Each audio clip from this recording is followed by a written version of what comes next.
Welcome to Mediocre Gaming, and today we're playing Destiny 2. Well, good morning, good afternoon, good evening, and salutations. Today, Shadowkeep. Let's get to it. So over the previous weekend, there was a preview of one of the armor sets, which created a brouhaha because it looked like a reskin of an old Eververse set from year 1 Destiny 2. And now Bungie has come out and said that, yes, it is coming out, and yes, it is a reskin, and yes, it is the raid armor. So let's get into this right away, starting with the armor sets. We have the Dreambane armor set, which will be acquired from activities on the moon. I would compare this to, say, the Reverie Dawn armor sets from the Dreaming City. You do things in the Dreaming City, you have a chance of getting those, and you do specific things, and you will more than likely get those armor sets. So there's weapons, and then there's armor, so you have a chance of getting either or. So anything that awards legendary engrams, powerful or not, on the moon, you have a chance to get that armor.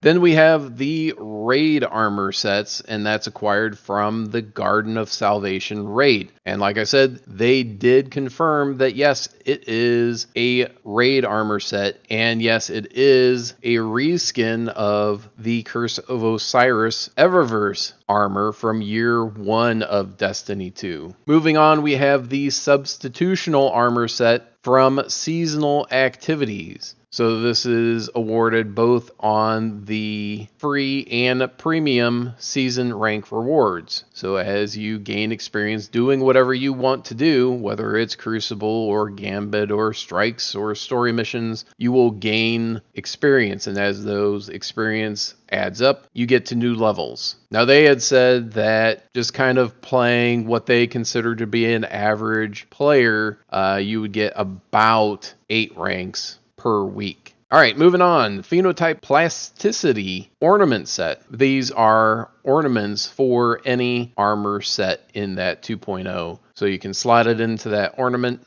spot, and this is acquired from the premium season rank rewards. So if you bought Shadowkeep, then you'll have access to these at some point along the way if you get into that tier, whichever tier that happens to be that gives those ornaments. The Iron Will armor set will be acquired from, of course, the Iron Banner. Now, I would say this isn't the flashiest looking set, but it isn't the worst looking set either. The Empyrean Cartographer Universal Ornament Set. Again, it's an ornament set, not an actual armor set. And this is from the Eververse store. So anything that you want to look like this, you can certainly do that. And of course, you'll need silver or bright dust in order to get it. And how much bright dust, how much silver will it cost? We won't know until October 1st when Shadowkeep launches. Now, in addition to these new armor sets and ornaments, we also have returning armor sets that will be Armor 2.0. Crucible Year 1, including the ornaments, Armor 2.0. The Vanguard Year 1, Black Armory, so the Forge activities, the Gambit, both Gambit and Gambit Prime, all the Menagerie armor, and Raid armor, including the Leviathan, Eater of Worlds, Spire of Stars, Last Wish, Scourge of the Past, Crown of Sorrows. So basically all Year 1 and Year 2 raids will have a Armor 2.0 version once Shadowkeep launches. The Destination armor from the EDZ, Titan, Nessus, Io, Mercury, Mars, both the Vendor and Escalation Protocol, Tangled Shore, and Dreaming City. Those will all have Armor 2.0 available once Shadowkeep launches. So basically all the armor sets that you've been accustomed to in year 2 of Destiny 2 will be making a return as Armor 2.0. Now they do have that Vanguard and Crucible armor from year 1, which will be Armor 2.0, and of course Escalation Protocol will be Armor 2.0. And one last note, there will be additional world drops that can be found in legendary engrams which have been updated to Armor 2.0. So possibly some of those old year 1 armor that you haven't seen anyone using because it doesn't have perks on it, those might be making a return as well, because those can be found in legendary engrams. Alright, now moving on from the armor sets and what's coming to Armor 2.0, now moving on to buffs, the changes that are being made grenade to the different paths, the different supers, and why they've been thinking about this. Starting off with the Night Stalker Way of the Pathfinder, which is the bottom path on the Void. Nobody used it, or not very often, because it just wasn't as useful as that top path. So what are they doing about it? Now they're changing Vanish and Smoke. Grants invisibility to you and your allies, whoever is in that radius. And that is the same as before. However, now it gives 1 stack of Heart of the Pack to all allies hit. And that grants plus 34 to armor recovery and agility, which converts to about 3.4 to the current system. Gives weapon reload, speed, and handling with a max of 3 stacks. And increased invisibility duration from 7 seconds to 8 seconds, so you gain 1 extra second. Provision, killing tethered enemies creates super orbs and increases agility, armor, and recovery for allies, or that Heart of the Pack. It's a new perk. Damaging enemies with your grenades reduces the cooldown of your smoke bomb 6% per damage tick. So whether you're using any of the Void grenades, they all have damage over time effects.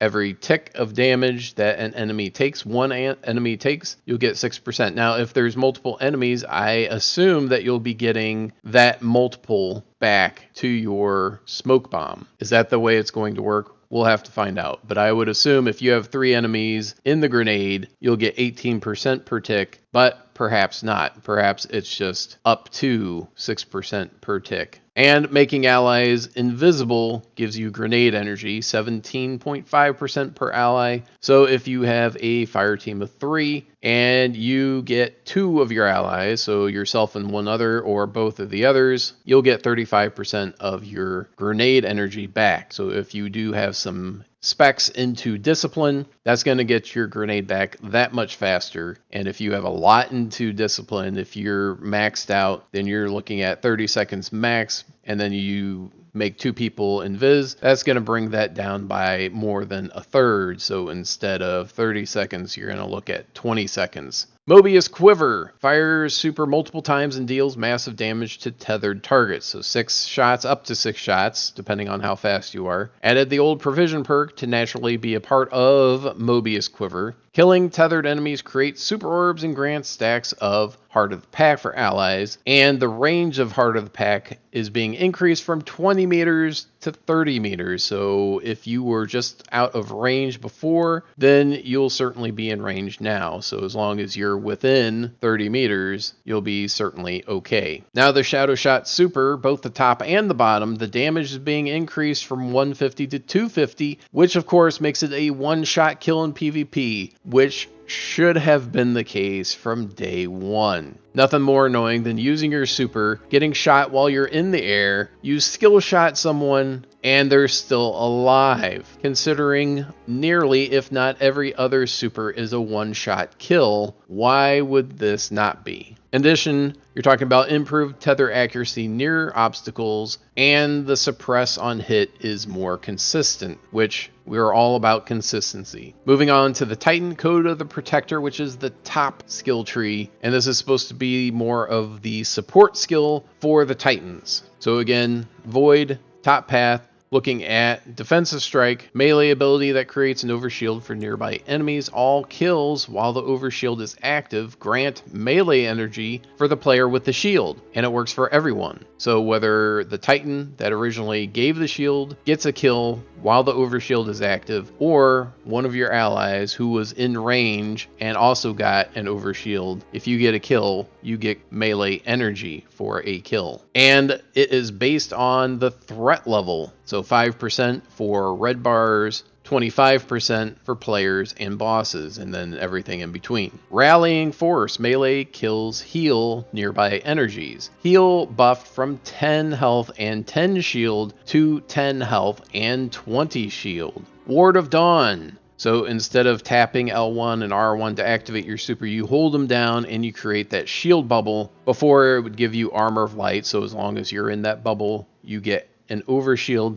now you're going to get Weapons of Light, and the ward health versus super will be higher. Most supers will require the whole thing to be dumped on the ward to destroy it, but will usually not kill the players inside. So instead of having a, say, gold gun, where you just ping it a couple times and drops it, and then you can kill the people inside of it, you have to dump all of your super into destroying it, and then it'll go down and the people inside will stay alive. Now the Nova Bomb, of course, will destroy everything, both the players and the people inside. I'm guessing, because that's the way it used to work in Destiny 1, and I presume it will be the same here. The ward grants Weapons of Light, which I said, that's an extra 35% weapon damage for 15 seconds. So run through the bubble, you get an extra 35% damage for 15 seconds. And it grants an additional orb, 3 instead of 2, and the orbs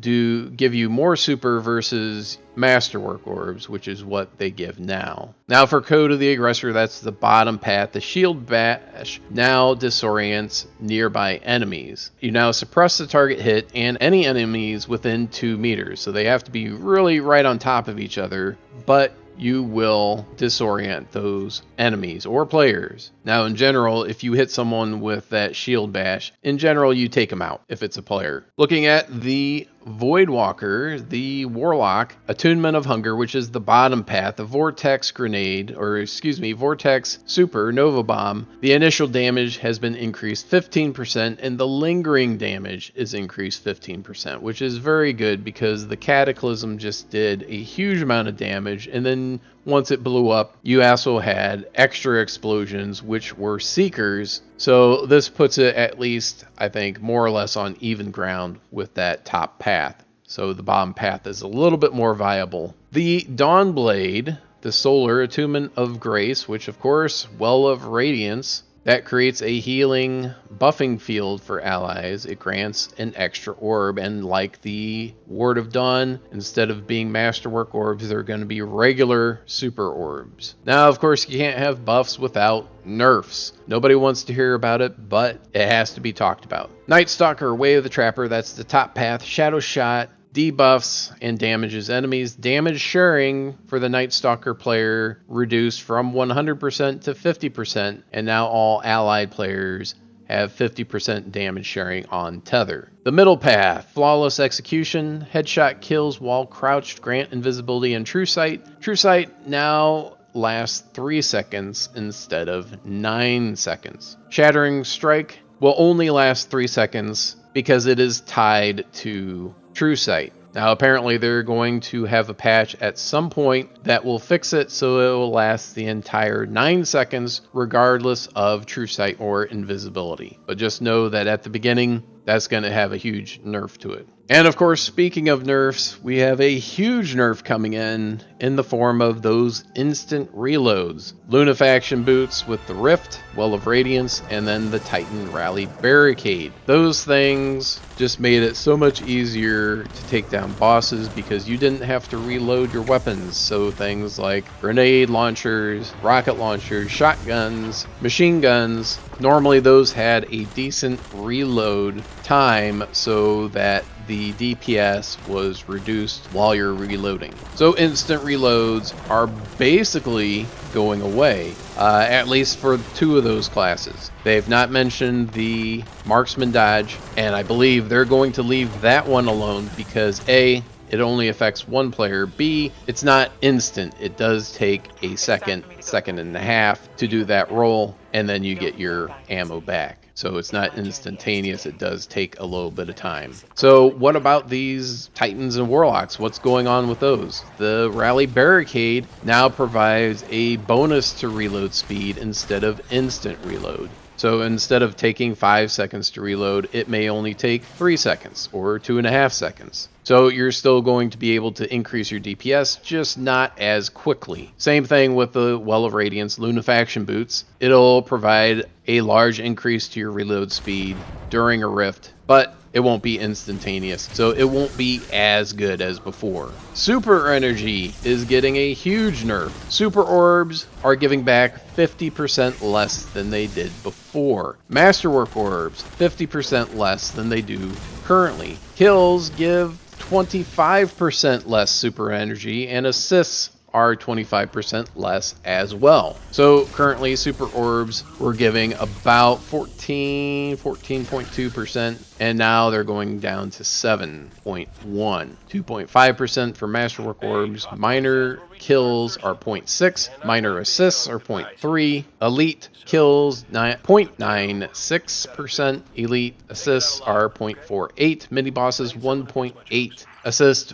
0.9, boss kills 3%, assist 1.5%, player kills 3%, assist 1.5%. So a rather large reduction in the amount of super you get from kills and orbs. And another nerf coming in are damage multipliers. So currently you're able to stack a whole bunch of multipliers. You can stack things like Rampage, Well of Radiance, and then you can add to that debuffs like Hammer Strike, Shadow Shot, weakening strikes. So you're reducing defense, increasing damage, and so you're just really bumping up DPS well beyond what was intended. So looking at buffs, player buffs, bonus damage effects that apply to all players' weapons simultaneously no longer stack multiplicatively. The highest applicable bonus will be used instead. So if you're in a Well of Radiance next to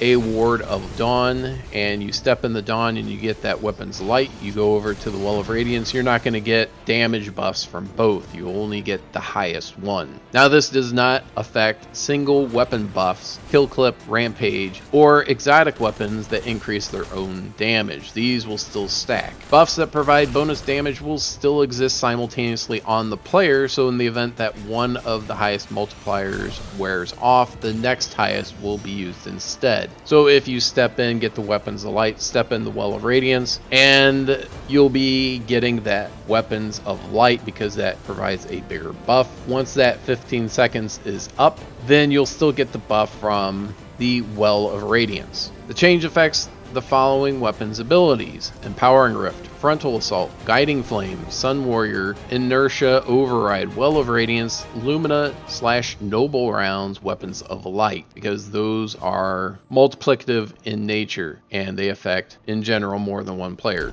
The exception to this is Vengeance or the One-Eyed Mask. Frontal Assault bonus damage is now 20% instead of 25. Sun Warrior bonus damage is 20% instead of 25. Well of Radiance bonus damage is now 25 instead of 35. Weapons of Light is now 35%.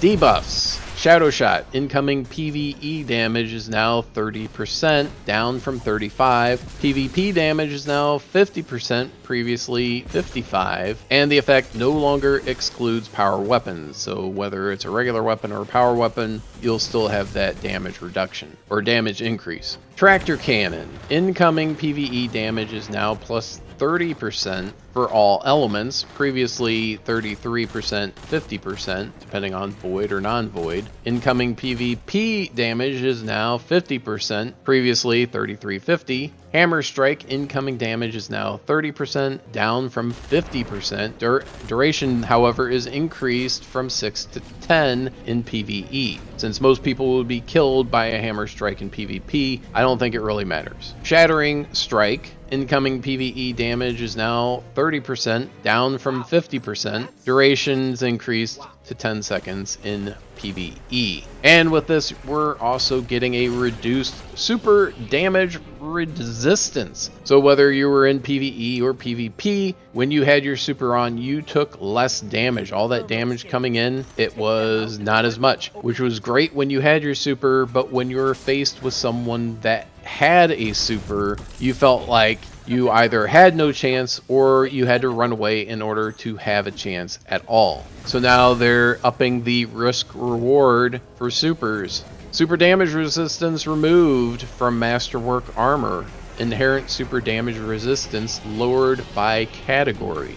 So we'll start with the relatively low, from 54% down to 49%. Nova Warp, Thunder Crash, Blade Barrage, Nova Bomb, Well of Radiance. Now these all have the least amount of damage resistance. So if someone's coming at you with a Blade Barrage or Thunder Crash, you have at least some chance to take him out before that goes off. Nova Bomb, Well of Radiance, Thunder Crash. Nova Warp is a little unusual in general because you have to get within a certain range in order to use it. Alright, moving on. Medium, from 56% down to 51% damage resistance, Hammer of Soul, and Daybreak. And high, we have Fist of Havoc, Burning Maul, Sentinel Shield, Arc Staff, Arc Lightning, Shadow Shot. And of course, these leaves ones that have not been changed. Spectral Blades at 52/54.4%, and I am assuming that's whether you're cloaked or not. Golden Gun at 0, and Chaos Reach at 40. So this is a large number of changes coming, both buffs and nerfs, and lots of nerfs it seems like that are coming in that are going to affect how people play and how people are able to play. And there is going to be an adjustment period if you have gotten used to getting your super at a certain interval or a certain pace. That, of course, is going to be slowing down. Additionally, supers in the Crucible aren't going to be as powerful as they currently are. As annoying as that is on one side, on the other side, it is a bit of a relief. So if you felt like you only had the ability to run away and dodge a super versus being able to actually beat someone with a super, this, I'm sure, is welcoming news. I'm sure you have gone up against someone as you're supering. They're running and jumping around, and it takes maybe your entire super to track them down and take them out. And I'm sure that is not the consequence you want either. So in addition to trying to track them down, now they're going to be trying to kill you at the same time. So that's going to add another layer to the Crucible meta. That's it. Hope you enjoyed this video. Be sure to check us out on social media, and thank you for liking, commenting, and subscribing. And we'll see you next time.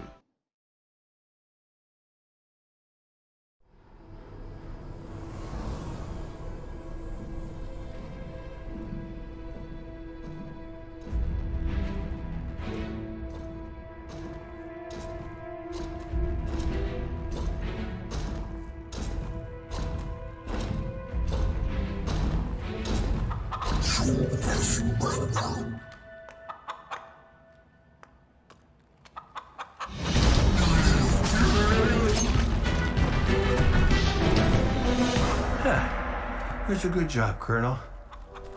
What's that now? 7 in a row? Yeah, who needs the light when you got a fine feathered friend by your side? Am I right? Am I right or am I right? I'm right.